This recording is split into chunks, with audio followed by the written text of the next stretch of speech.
ஏன் குறையறாங்க? ஒன்றிய அரசு குடும்ப கட்டுப்பாடு பண்ணி மக்கள் தொகையை குறைக்கணும்னு ஒட்டுமொத்த இந்தியாவுக்கும் சொன்னாங்க. மற்ற மாநிலங்கள், வட மாநிலங்கள்லாம் அது சரியா பண்ணல.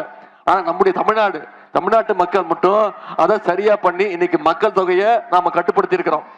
நாம ஒன்றிய அரசு ஒரு விஷயத்த சொன்னதுனால, அதை சரியா செஞ்சதுனால இன்னைக்கு நம்முடைய உரிமைகளை ஒன்றிய அரசு பறிக்க பார்க்குது.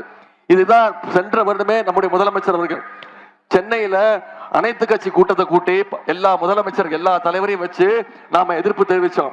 ஆனாலும் ஒன்றிய அரசு, பாஜக அரசு இந்த மசோதாவை இன்னைக்கு அவசரமா கொண்டு வந்து இதை எதிர்த்து இருக்கக்கூடிய நாம தமிழ்நாடு இருக்கக்கூடிய ஒவ்வொரு குடும்பமும் இந்த மசோதாவை நாம எதிர்க்க வேண்டும் அப்படின்னு தலைவர் சொல்லியிருக்கிறாங்க. தமிழ்நாட்டில் தேர்தல் நடந்துகிட்டு இருக்கிறதுனால, தேர்தல் பிரச்சாரத்தில் நம்ம இருக்கிறதுனால நம்ம எல்லாம் திசை திருப்பி இந்த நேரத்தை பயன்படுத்தி டீலிமிட்டேஷன் மசோதாவை கொண்டு வரதுக்கு ஒன்றிய பாஜக அரசு இன்னைக்கு முயற்சிக்குது. பாஜகவுடைய சூழ்ச்சி தமிழ்நாட்டில் என்னைக்குமே எடுபடாது. அதை இந்த வர சட்டமன்ற தேர்தலையும் அதை நிரூபிச்சு காட்டுவோம். தமிழ்நாட்டுடைய உரிமைகள் பறிப்போவதை இனிமே நம்மளால வேடிக்கை பார்த்துட்டு இருக்க முடியாது. தமிழ்நாட்டுடைய உரிமை பறிக்கின்ற இந்த டீலிமிட்டேஷனுக்கு எதிராக தமிழ்நாட்டுடைய ஒவ்வொரு குடும்பமும் வீதிக்கு வந்து நாம போராட வேண்டும். இன்னைக்கு தமிழ்நாடு முழுக்க சட்ட நகலை எரிக்கிறோம். நம்முடைய தலைவர் அவர்கள் நாமக்கல்ல எரிச்சாங்க. நாமெல்லாம் சேர்ந்து அந்த சட்ட நகலை இன்னைக்கு இங்க எரிக்க போறோம். ஆகவே இப்படிப்பட்ட பாசிஸ்டுகளுக்கும் அடிமைகளுக்கும் சரியான பாடத்தை கத்துக் கொடுக்க வேண்டிய தேதி ஏப்ரல் 23 சட்டமன்ற தேர்தல் நடைபெற போகுது. மே 4 வாக்கு எண்ணிக்கையின் பொழுது மீண்டும் நம்முடைய தலைவர் தான் முதலமைச்சராக வரப்போவது உறுதி. அப்போ அதற்கு மேலும் வலு சேர்க்கிற விதமாக இந்த மதுரை கிழக்கு தொகுதியில அண்ணன் மூர்த்தி அவர்களுக்கு அதிகமான வாக்கு வித்தியாசத்துல உதயசூரியன் சின்னத்துல வாக்களிச்சு மிகப்பெரிய வெற்றியை தேடி தரணும். நம்முடைய தலைவர் பல வாக்குறுதிகளை கொடுத்திருக்கிறார். அந்த வாக்குறுதிகளையும் உங்களுக்கு ஞாபகப்படுத்த விரும்புறேன். மகளிர் உரிமை தொகை கடந்த 3 வருஷமா 1000 ரூபாய் முன்னாடி சட்டமன்ற தேர்தலில் நம்ம சொன்ன வாக்குறுதியை காப்பாத்தி இருக்கிறோம்.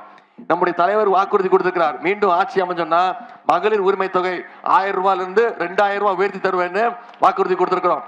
காலை உணவு திட்டம், அரசு பள்ளியில் படிக்கக்கூடிய குழந்தைங்க காலைல பள்ளிக்கூடத்துக்கு வந்தாங்கன்னா பசியோட படிக்க கூடாதுன்னு முதலமைச்சர் காலை உணவு திட்டத்தை அறிமுகப்படுத்தணும். 5ஆம் வகுப்பு வரைக்கும் கொடுத்துக்கிட்டு இருக்கிறோம். இப்போ அது 8ஆம் வகுப்பு வரைக்கும் விரிவுபடுத்த போறோம்னு சொல்லியிருக்கிறோம். அதே மாதிரி அரசு பள்ளியில் படிச்சு எந்த கல்லூரியில் போய் படிக்க போனாலும் அவங்களுக்கு கல்வி ஊக்கத்தொகை 1000 ரூபாய் வழங்கிட்டு இருக்கிறோம். 14 லட்சம் மாணவிகள் வருஷம் பயன்படுறாங்க. அந்த கல்வி உதவி தொகையை இப்போ 1500 ரூபாய் உயர்த்துவேன்னு நம்முடைய முதலமைச்சர் வாக்குறுதி கொடுத்திருக்கிறார். அதே மாதிரி முதியோர் உதவி தொகை OAP மாசம் 1200 ரூபாய் வாங்கிட்டு இருக்கு நம்முடைய அரசு. அதை உயர்த்தி 2000 ரூபாய் கொடுப்போம்னு நம்முடைய தலைவர் வாக்குறுதி கொடுத்திருக்கிறாங்க. அடுத்த 50 லட்சம் இளைஞர்களுக்கு அடுத்த 5 ஆண்டுகள்ல வேலை வாய்ப்பு திட்டம், அடுத்த 5 வருஷத்துல 35 லட்சம் கல்லூரி மாணவிகளுக்கு லேப்டாப் கொடுப்போம்னு வாக்குறுதி கொடுத்திருக்கிறோம். அடுத்த 5 ஆண்டுகள்ல 10 லட்சம் கலைஞர் கனவு இல்லம் கட்டப்பட்டு யாருக்கெல்லாம் வீடு இல்லையோ அவங்க அத்தனை பேருக்கும் கலைஞர் கனவு இல்லம் திட்டத்தின் கீழே வீடு வழங்குவோம் அப்படின்னு வாக்குறுதி கொடுத்திருக்கிறோம். இது எல்லாத்த விட முக்கியமான வாக்குறுதி உங்களுக்கு தெரியும். ஆட்சி அமைஞ்சோன்னு நம்முடைய முதலமைச்சர் அவர்கள் ஒவ்வொரு மகளுடைய கைகள்லயும் 8000 ரூபாய் நம்முடைய முதலமைச்சர் அவர்கள் கொடுத்துருவாங்க.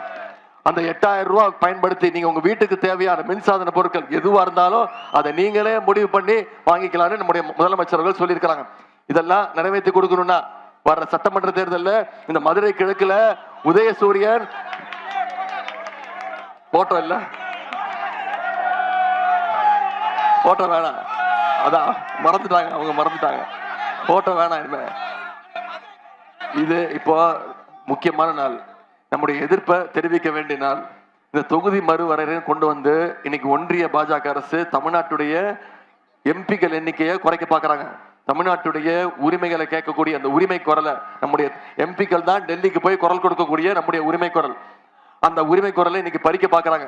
எனவே இந்த நாள், இந்த டீலிமிட்டேஷனை கொண்டு வர நாள் மிக மிக முக்கியமான நாள். நம்மளுடைய ஒட்டுமொத்த தமிழ்நாட்டுடைய எதிர்ப்பை நாம தெரிவிச்சாகணும். செஞ்சு காட்டுவோமா? அந்த எதிர்ப்பை இன்னும் வலுவா வர்ற சட்டமன்ற தேர்தலில் அதிகமான வெற்றியை இந்த மதுரை கிழக்கு தொகுதியில மிக அதிகமான வாக்கு வித்தியாசத்துல அண்ணன் மூர்த்தி அவர்களை நீங்க ஜெயிக்க வைக்கணும். செஞ்சு கொடுப்பீங்களா?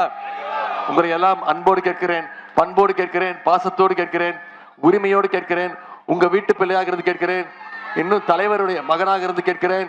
இன்னும் பெருமையா பூரிப்பா சொல்லணும்னா கலைஞருடைய பேரனாக இருந்து உதயசூரிய சின்னத்துல அண்ணன் மூர்த்தி அண்ணன் அவர்களுக்கு வாக்களிச்சு அதிகமான வாக்கு வித்தியாசத்துல ஜெயிக்க வைங்க.